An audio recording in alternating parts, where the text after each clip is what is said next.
Salut tout le monde et bienvenue dans cette nouvelle édition de Jeunes Figures.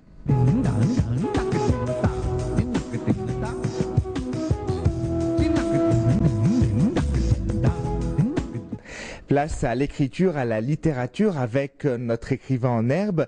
Il n'a à peine 13 ans et il est en classe de 4e. Il s'appelle Andrés Canto.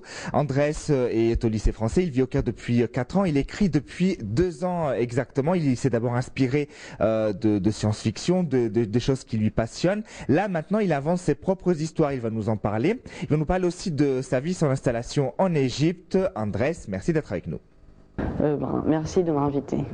Avant de rentrer dans le vif du sujet, Andrés, je voudrais d'abord que tu te présentes. Tu nous parles de tes passions et des pays que tu as pu visiter, dans lesquels tu t'es installé aussi. Je m'appelle Andrés Canto et je suis élève dans la classe en 4e dans l'école lycée français du Caire. Et j'ai 13 ans et j'habite ici au Caire, Égypte. D'accord, tu habites à Maradi en plus. Quelles sont tes passions, Andrés, hormis l'écriture? Bon, à part écrire, j'aime bien écouter la musique. À part de ça, j'aime pas beaucoup le sport, mais il y a quelques sports que j'aime bien, comme l'art du cirque. Et Le cirque, c'est-à-dire? le cirque, c'est comme, je sais pas, comme monter dans la boule, faire du jonglage, tout ça, ça m'intéresse bien aussi. Au début, mes amis ils faisaient ça et moi, tout ce que je faisais, c'est les observer. Après, moi, j'ai commencé à le faire, mais j'ai arrêté. Tes amis le faisaient ça où? À l'école, c'est une activité extrascolaire. Mais ici en Égypte? Oui, ici en Égypte. Ah, génial. Et toi, donc, ça t'a plu, tu regardes, mais tu ne fais pas pour l'instant Non, là, pour l'instant, je le refais plus. J'ai arrêté parce que j'avais plus le temps avec tous mes devoirs et tout ça. Oui, c'est toujours le problème des devoirs. Oui. Et la musique, qu'est-ce que tu écoutes comme musique? J'écoute du pop généralement de plusieurs artistes. J'ai pas un goût en général. J'ai beaucoup de goût, alors je peux pas vraiment dire comme quels artistes j'aime bien.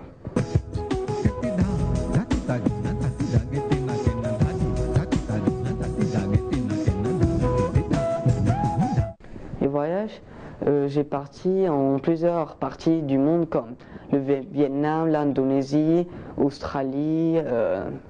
En Afrique, je suis que allé ici, en Égypte. En Amérique, je suis déjà allé au Mexique, aux États-Unis. Et en Europe, bien sûr, en France, et en Espagne et en Angleterre. Et cela parce que ton père donc est un diplomate, il travaille à l'ambassade du Mexique et donc tu suis un peu ton papa dans son parcours, c'est ça? Oui, c'est ça. Alors si tu nous parlais de tes expériences dans les autres pays, avant de parler en Égypte, hein, où on va vraiment consacrer une petite question avec toi, mais si tu nous parlais de l'Angleterre, de la Thaïlande, du Vietnam, pardon, de l'Australie, donc parle-nous de ces pays, qu'est-ce que tu as comme souvenir? Si par exemple je commence par l'Angleterre, comment tu pourrais me décrire l'Angleterre selon toi? En l'Angleterre, je suis pas vraiment allé là-bas parce que je suis que allé à l'aéroport. Tu es quoi? Je suis que allé à l'aéroport. Tu n'es pas resté longtemps alors, juste quelques heures. Bon alors l'Angleterre, on efface. La Thaïlande. Thaïlande, je me souviens pas vraiment parce que j'étais petit, mais je me souviens pas vraiment. Et alors je sais que tu as passé 5 ans à Singapour, c'est ça? Oui. Donc tu as pu grandir quand même dans ce pays. Qu'est-ce que tu as comme souvenir de la Singapour? Je me souviens que c'est un pays vraiment beau. Beau dans quel sens? Beau dans le sens que c'était vraiment propre. Les édifices étaient vraiment bien faits. Le paysage était beau, les personnes elles étaient gentilles, c'était vraiment un pays agréable. Et si par exemple je te dis un souvenir de Singapour? Un souvenir, je me souviens aller au musée, je me souviens pas du nom, mais c'est un musée que tu dois aller dans la nuit et tu vois des animaux et c'était vraiment bien. Un musée que pour la nuit? Enfin, pas un musée, un zoo. Espèce de parc, voilà, un zoo, parc. ouais, d'accord. Que la nuit? Des animaux nocturnes alors? Oui. Ouais. Et Paris aussi, tu es resté quelque temps à Paris, non? Oui, j'ai allé plusieurs fois. J'ai déjà visité la Tour Eiffel, Notre-Dame et voilà. Ma mère, elle a des amis là-bas, alors on est resté avec eux des fois et comme ça. Et quel pays tu as préféré? dans tout ce que je suis allé. La France c'est un 2 parce que c'est vraiment beau et je sais pas.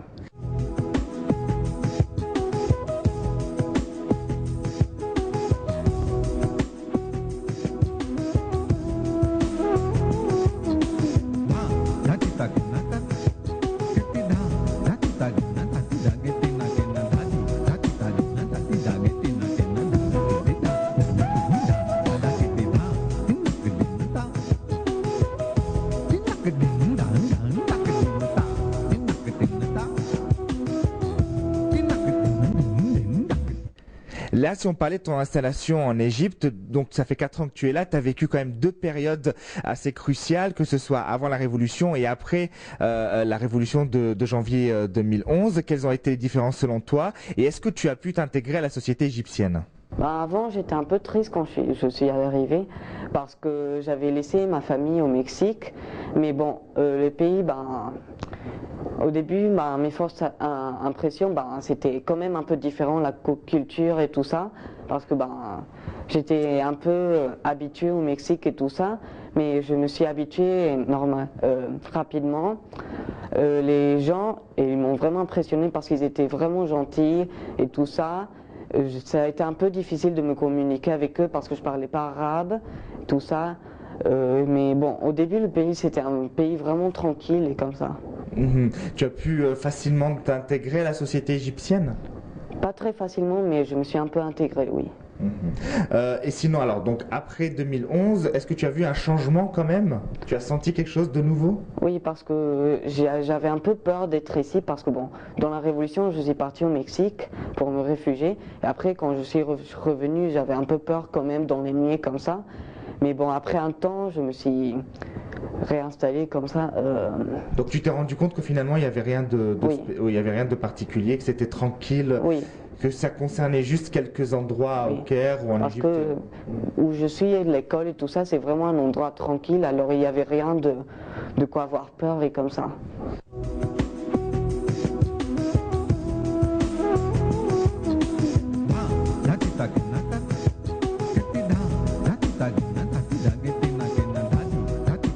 Résumer ma vie en Égypte.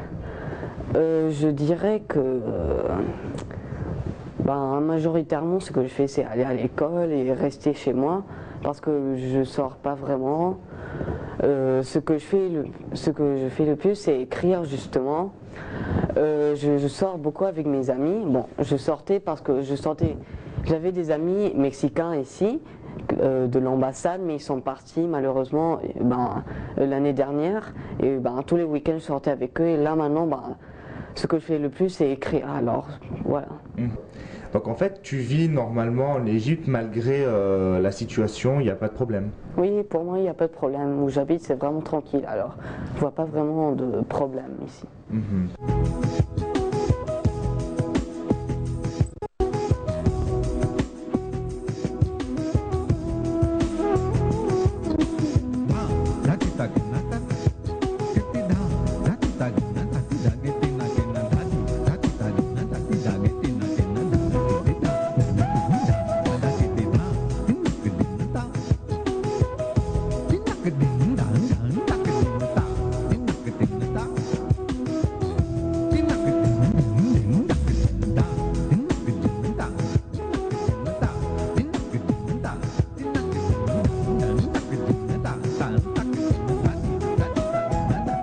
On va passer au vif du sujet, André, si tu le veux bien. Quand est-ce que tu as commencé à écrire et comment l'idée t'est venue? J'ai commencé à écrire il y a comme 2 ans à peu près. Et l'idée, elle m'est venue en lisant des livres. Parce qu'avant, je n'aimais pas vraiment lire. Mais après, j'ai commencé à lire grâce à des amis. Quel type de livres? Des livres plutôt de science-fiction, comme Hunger Games et tout ça. Divergente.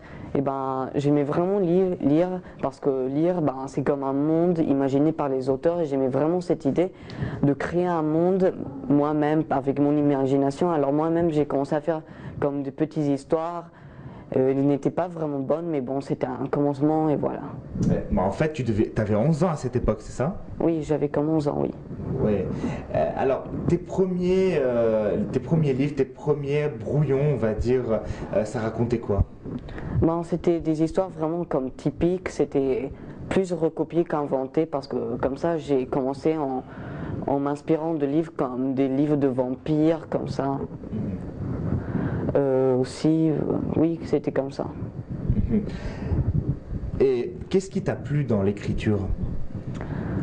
Ce que j'aimais plus, c'est quand j'écris, ben, je sortais de... Ça m'aidait à me déstresser, ça me sortait du monde et aussi que je m'imaginais dans l'histoire avec mes personnages. J'aimais bien comme faire vivre des personnages et comme ça.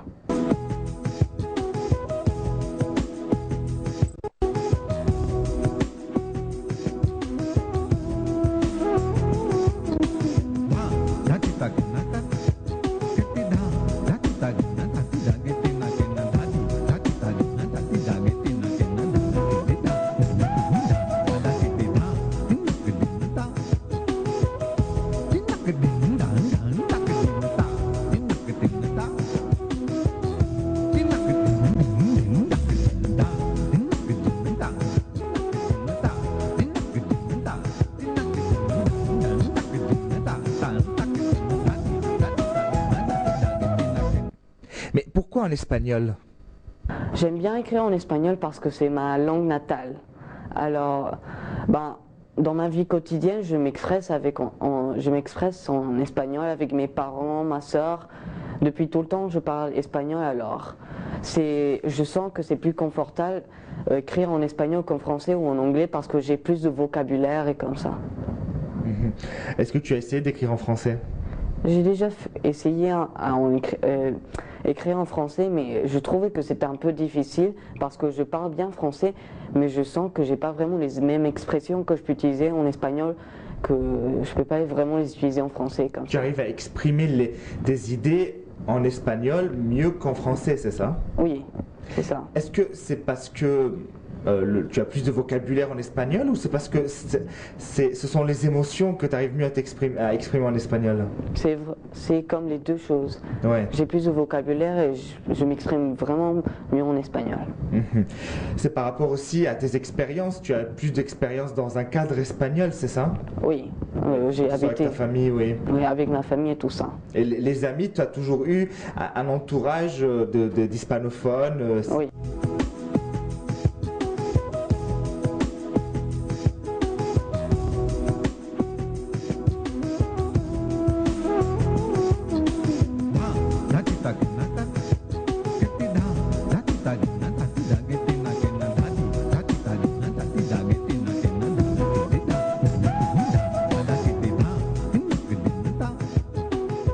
Parlons de tes livres. Tu as 5 livres, 2 terminés et 3 encore en préparation. 5 thèmes différents. On va d'abord commencer par ceux que tu as terminés.